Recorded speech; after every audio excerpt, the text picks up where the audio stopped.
السلام علیکم ورحمۃ اللہ وبرکاتہ۔ کیا حال ہے آپ سب لوگوں کے؟ آج کا لیسن ہم ایک بڑی مختصر سی لیکن بہت ہی پیاری بات سے شروع کریں گے کہ انسان جو ہے، ہم اکثر دعائیں مانگتے ہیں اللہ تعالیٰ سے کہ اللہ ہمیں نفس مطمئنہ عطا کر دیں، ہمیں سکون قلب عطا کر دیں۔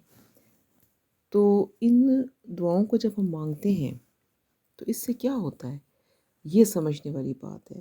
جب ہم اللہ سے مانگتے ہیں تو وہ صرف ایک رٹے ہوئے جملے نہیں ہونے چاہیے، بلکہ ہمیں معلوم ہونا چاہیے کہ ہم کیا مانگ رہے ہیں۔ تو یہ آپ سے چھوٹی سی ایک بات شیئر کرنی ہے کہ جب انسان کو سکون قلب حاصل ہو جاتا ہے یا نفس مطمئنہ حاصل ہو جاتا ہے تو پھر کیا ہوتا ہے؟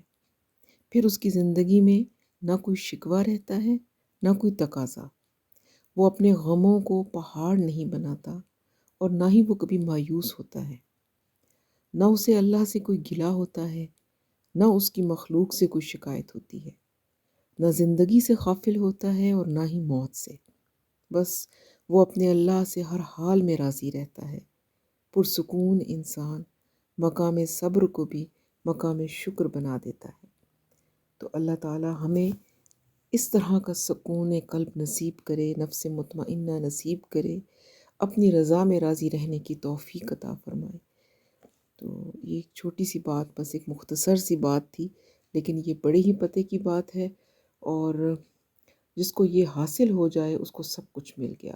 اس کو دنیا سے بے رغبتی ہو جاتی ہے، وہ اپنے رب کے قریب ہو جاتا ہے، وہ اپنے رب کے فیصلوں پہ راضی ہو جاتا ہے۔ رب کے فیصلوں پہ راضی ہو جانے میں ہی سکون قلب ہے۔ ہم اللہ سے ضد نہیں لگاتے، ہم اپنی خواہشات کو اللہ کی خواہش کے تابع کر دیں، اور ہم یہ سوچیں کہ بس اللہ تعالیٰ نے جو میرے لیے کیا ہے، چاہے وہ میری خواہش کے مطابق ہے یا نہیں ہے، بس وہی بہتر ہے میرے لیے، اور اس پہ راضی ہو جائیں، اس کی تقسیم پہ راضی ہو جائیں۔ تو یہ جو رضا برضائے رب ہوتی ہے، یہی انسان کو سکون قلب اور نفس مطمئنہ عطا کرتی ہے۔ چلیں آپ اپنا آج کا لیسن پڑھتے ہیں۔ آج ہم نے سورۃ الانعام کی آیت نمبر 65 سے پڑھنا ہے۔ تو آپ لوگ اپنا قرآن پاک کھولیں اور پہلے جو ٹرانسلیشن ہے، لفظی ترجمہ، وہ لکھیں۔ اچھا، ایک بات اور، اکثر آپ کو آج کل لوگ یہ بھی کہیں گے کہ جی ترجمہ سیکھ لینے سے یا عربی سیکھ لینے سے آپ کا دل نہیں بدلتا یا قرآن سمجھ میں نہیں آتا۔ مگر یہ بات ٹھیک بھی ہے ایک حد تک، کیونکہ ظاہر سی بات ہے، جو ابو جہل تھا اس کو عربی آتی تھی، اس کو قرآن سمجھ میں بھی آتا تھا، لیکن اس کا دل بند تھا۔ اس کو وہ تعصب کی وجہ سے وہ کچھ نہیں پا رہا تھا جو قرآن سے لوگ حاصل کر سکتے ہیں۔ تو لیکن ہماری چونکہ زبان نہیں ہے تو ہمیں عربی سیکھنا بھی ضروری ہے۔ چونکہ ہمارے اندر اس وقت دین سیکھنے کی طلب ہے، تو جب تک ہم عربی نہیں سیکھیں گے، جب تک ہم لفظی ترجمہ نہیں سیکھیں گے، ہمیں پتہ نہیں چلے کہ قرآن پاک جو ہے وہ ہم سے کیا کہہ رہا ہے۔ تو جب تک ہمیں یہ سمجھ میں نہیں آئے گی، باتیں سمجھ میں نہیں آئیں گی، تب تک ہمارا عمل نہیں بدلے گا۔ تو اس لیے قرآن پاک کو لفظ بہ لفظ سیکھنا ہمارے لیے ضروری ہے، اور پھر قرآن خود انسان کا تزکیہ کرتا ہے جب انسان اس نیت سے قرآن کو پڑھتا ہے۔ تو چلیں اب ہم لفظی ترجمہ لکھتے ہیں اپنا۔ آیت نمبر 65۔ اعوذ باللہ من الشیطان الرجیم، بسم اللہ الرحمن الرحیم۔ رب اشرح لی صدری ویسر لی امری واحلل عقدۃ من لسانی یفقہوا قولی واجعل لی وزیرا من اہلی۔ قل، آپ صلی اللہ علیہ وسلم کہہ دیں، ہوا وہ، القادر قادر ہے، علی پر، ان کہ، یبعث وہ بھیجے، علیکم